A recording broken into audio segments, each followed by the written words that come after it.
Hey there nation, welcome to the show where we help you to play miniatures wargaming on a budget. It is I, Commander CheapSkate, and we are back with another edition of the Underhive Wars. This is our series of Necromunda battle reports for our Dominion campaign for sector number 7, and the fight continues, this time between myself as well as my friend Sergeant Sigmarine. Sergeant Sigmarine is bringing the Sleeping Dogs of House Delaque, and I am bringing the Jury of House Cawdor. So this one's going to be kind of an interesting fight, and the reason why is because both of our gangs have won their previous battle, so it's kind of like we're both taking on winners in our campaign to see exactly what ends up happening. We are doing a Forgotten Riches scenario, which takes place in the Zone Mortalis area, so we'll be playing in the Tombs again, so it's a oldie but goodie type of terrain piece we like to use. And then we're going to be throwing it down to see exactly who can come away with the Forgotten Riches and also advance further in our Sector 7 Dominion War campaign. So with that being said, we're going to play some background music real quick. If you want to see exactly what each of the gangs are bringing, go ahead and pause and take a look at your own leisure. So with that being said, let's get this battle report on a roll.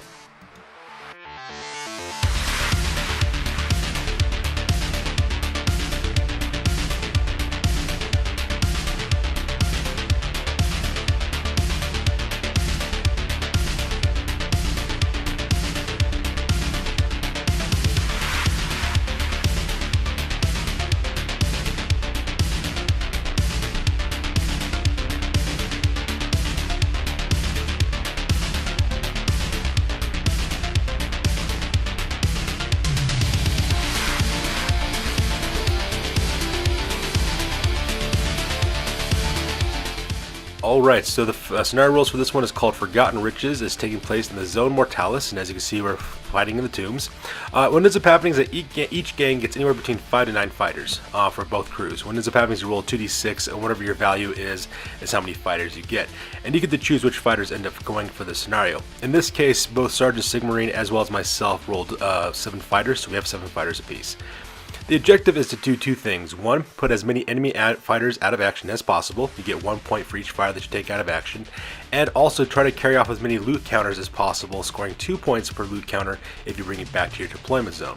And if you eliminate your entire warband force, you earn D3 points as well. And whoever scores the most points wins, unless of course somebody bottles out voluntarily.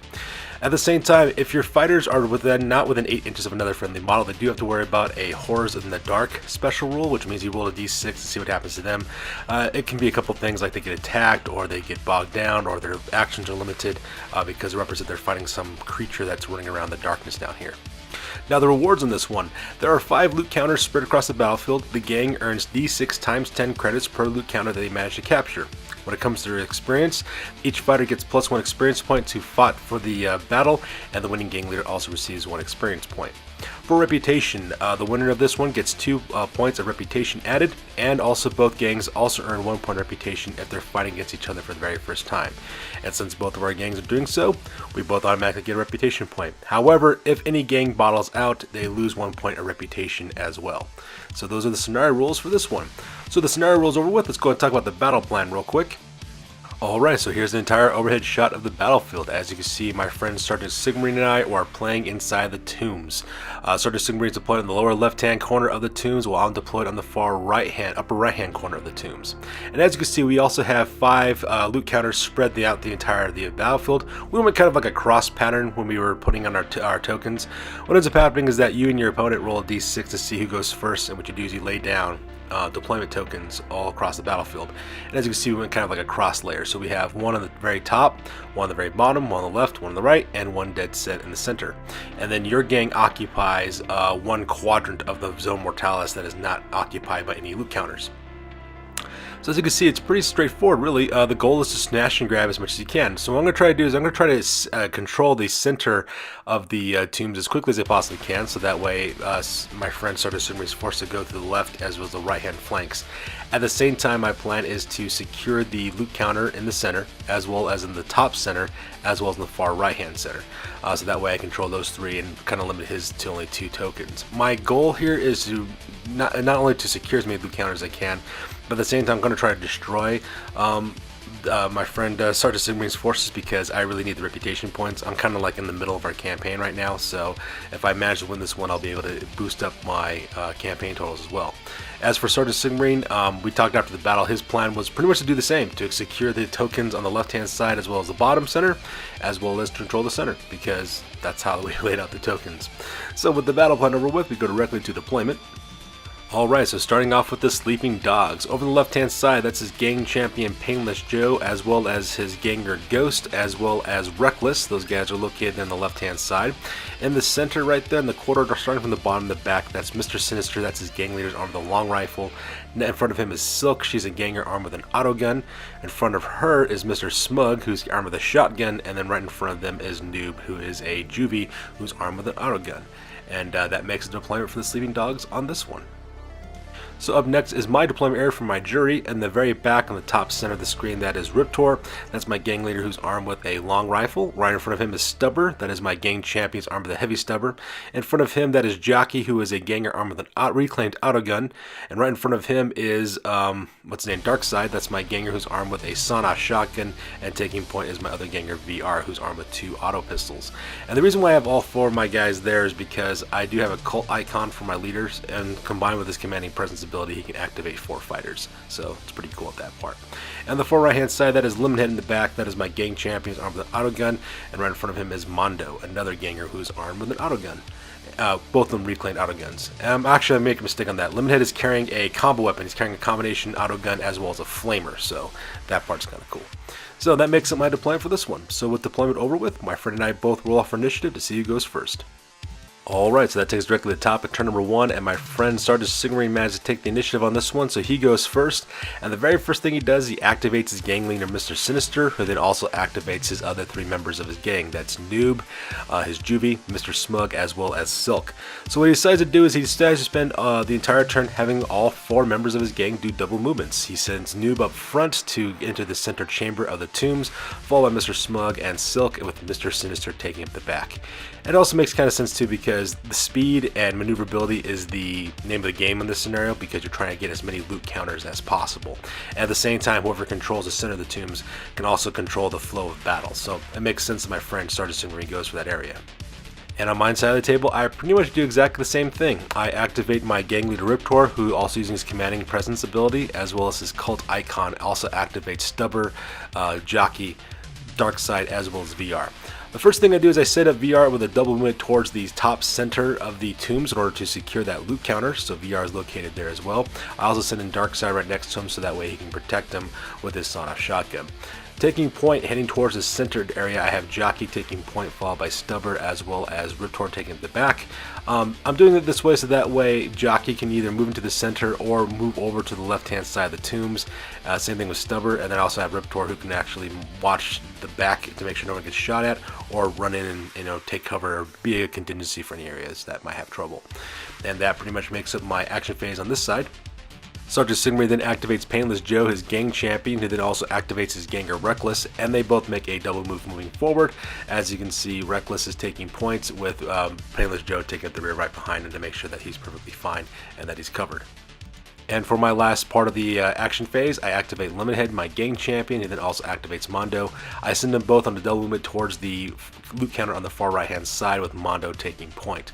My plan is to send Mondo into the chamber to secure the loot counter, and then have Lemonhead take point forward because he has a combo weapon with an autogun as well as a flamer, so that might be really helpful later on.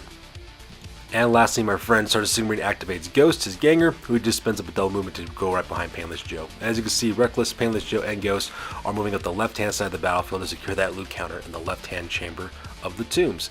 And since nobody shot at each other and there's nobody fighting right now, we skip the end phase, and for that we go directly to the end of the turn with an overhead shot so you can see exactly what's going on.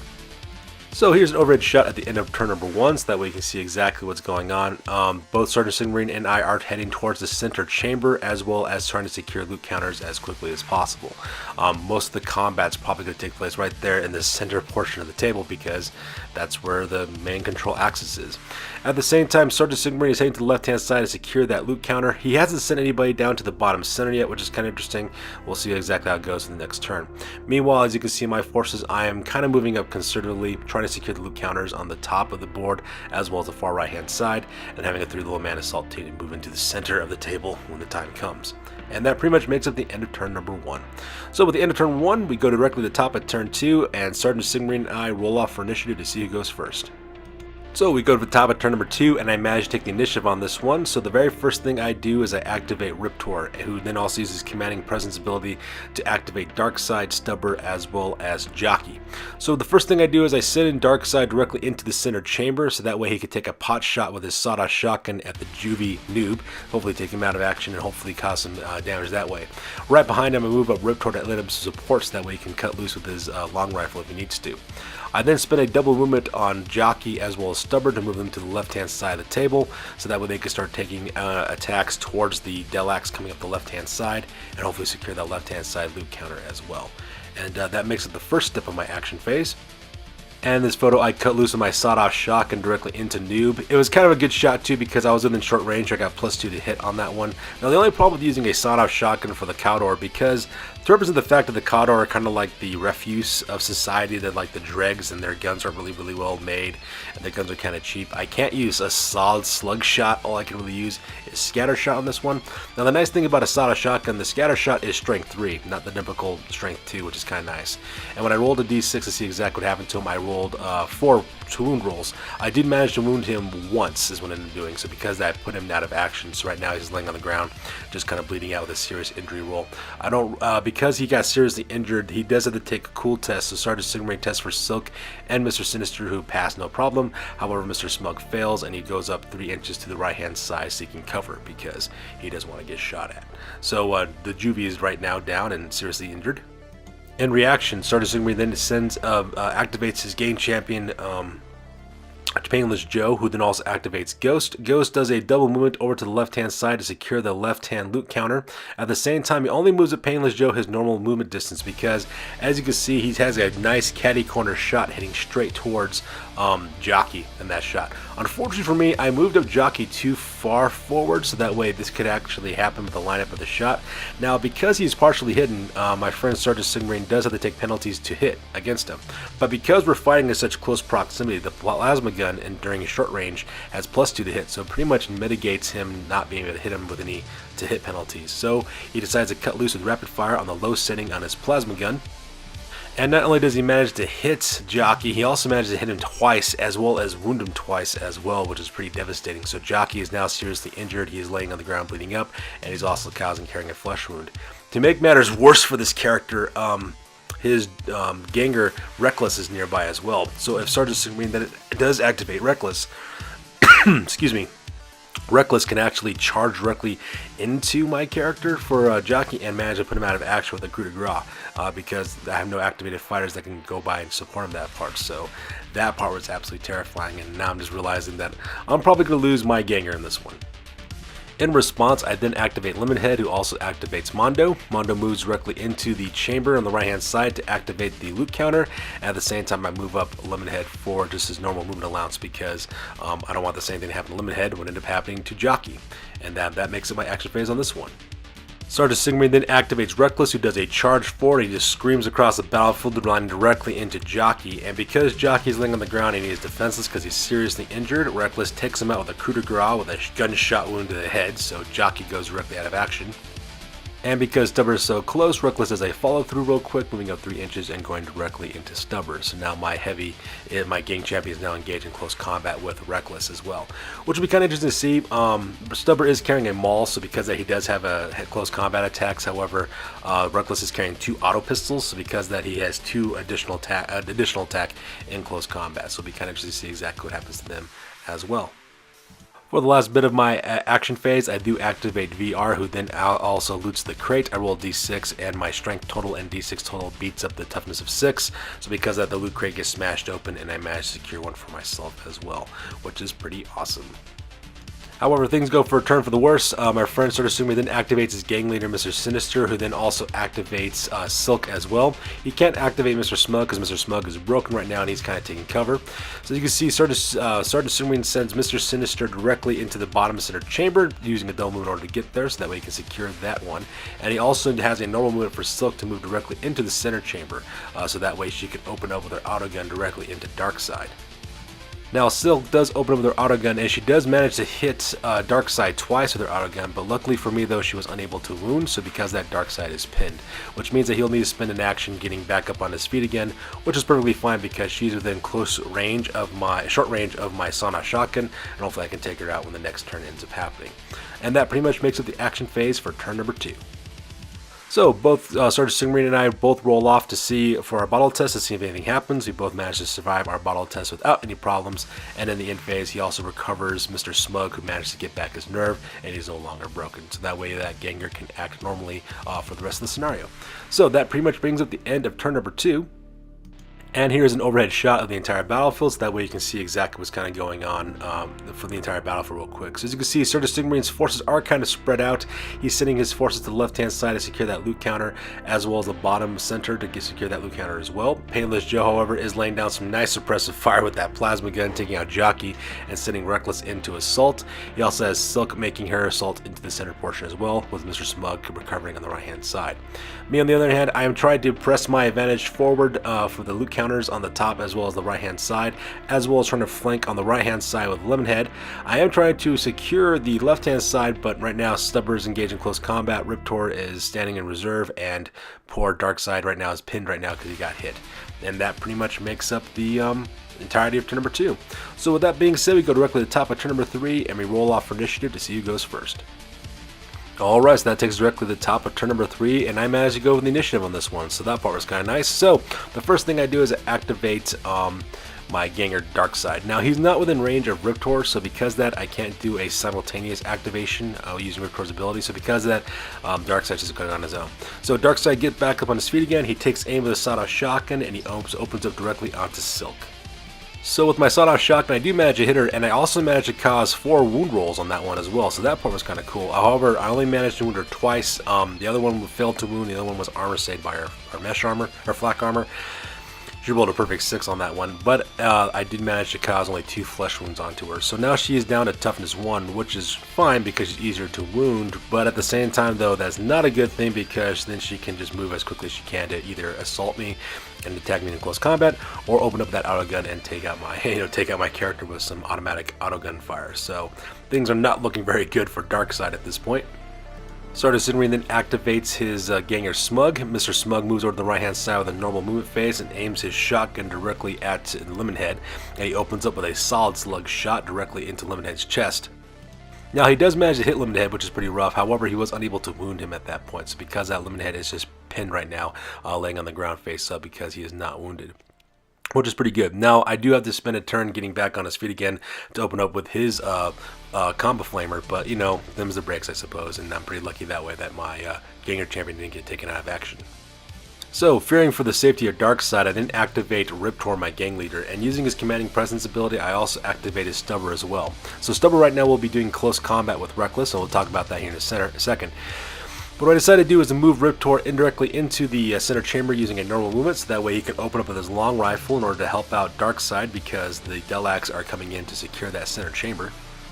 And because of Riptor's higher ballistic skills, I had no problem hitting Miss Silk, and because she's down with only toughness 1, I had no problem putting the last wound on her. So because of that, Silk is now seriously injured, and she's laying on the ground bleeding out at this point.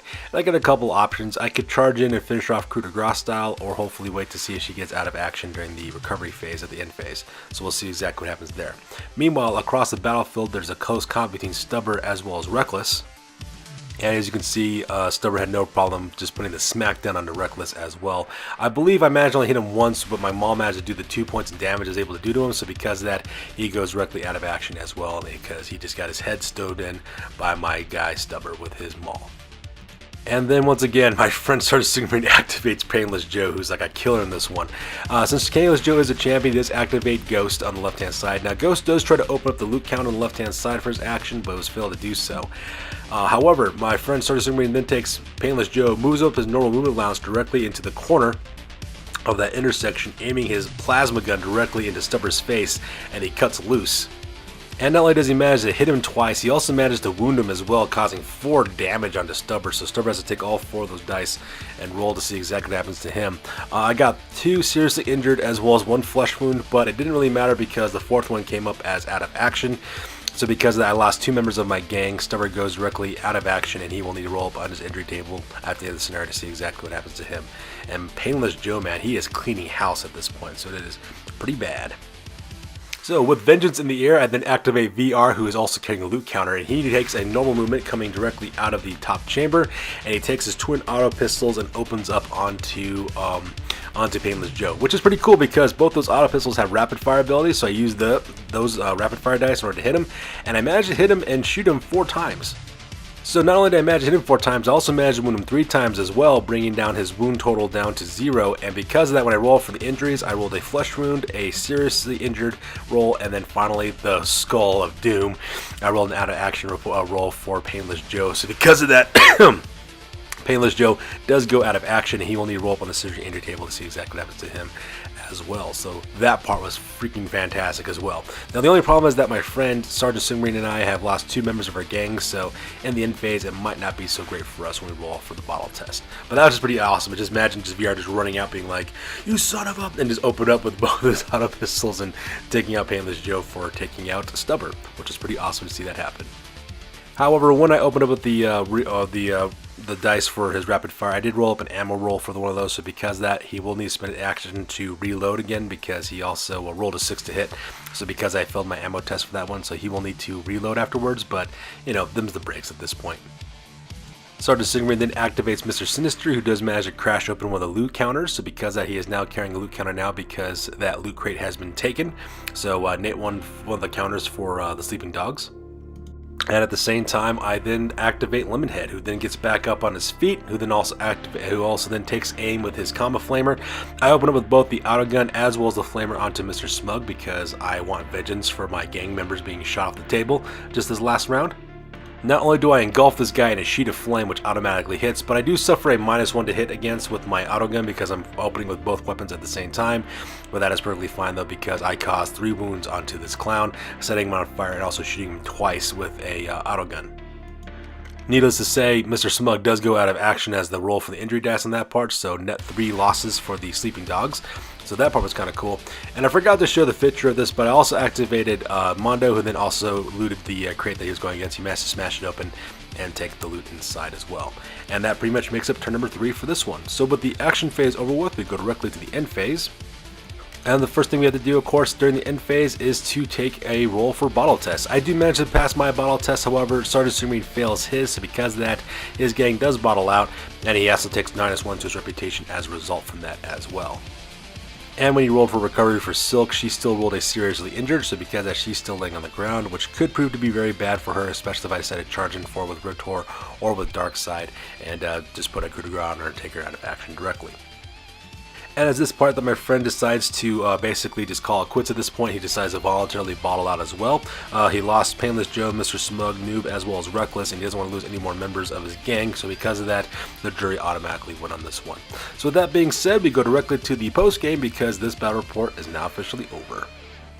Alright, so now we go to the post game. So starting with the sleeping dogs, my friend Sergeant Sungmarine lost 4 members of his gang. That's Painless Joe, Mr. Smug, Reckless, as well as Noob. Painless Joe, Reckless, and Noob rolled out cold results for the injuries, so because of that they make full recoveries. However, Mr. Smug got a humiliating injury, losing 1 to his leadership as well as to his cool. He also goes into recovery for a game as well. For advancements, my friend Sergeant Sungmarine decides to level up Ghost, who's now level 2, earning +1 to his cool. And in his territory, he earned no new territory in this one because he lost this scenario. However, he did earn 60 credits from his settlement as well as 5 credits from his narco den.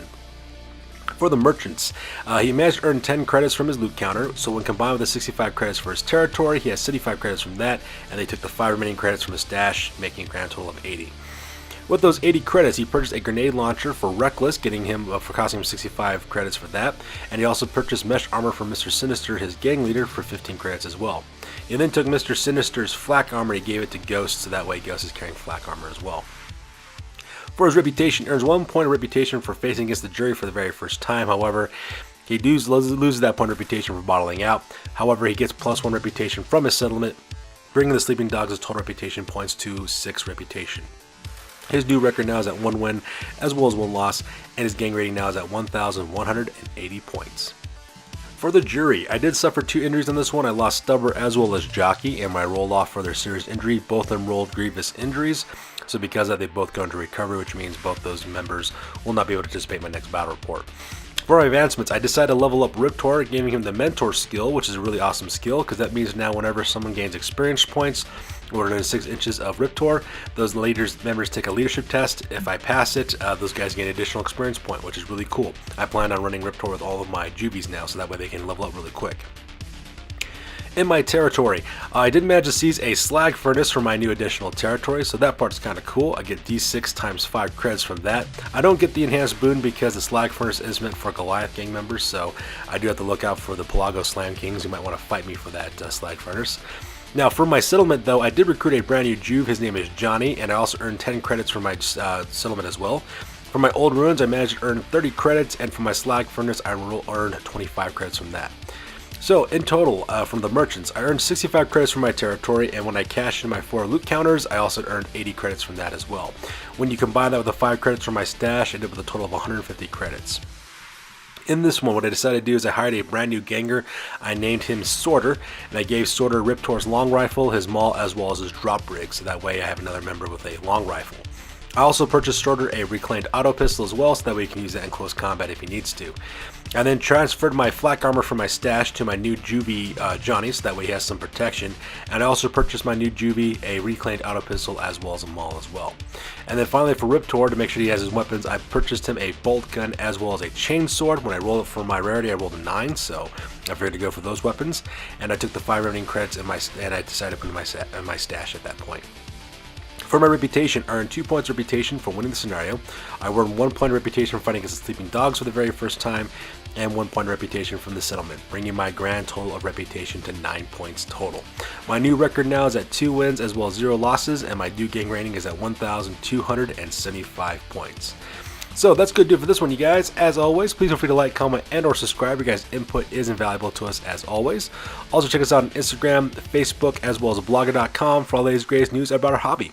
That's good to do for this one, you guys. You guys stay classy. We will catch you guys in the next one. Peace out.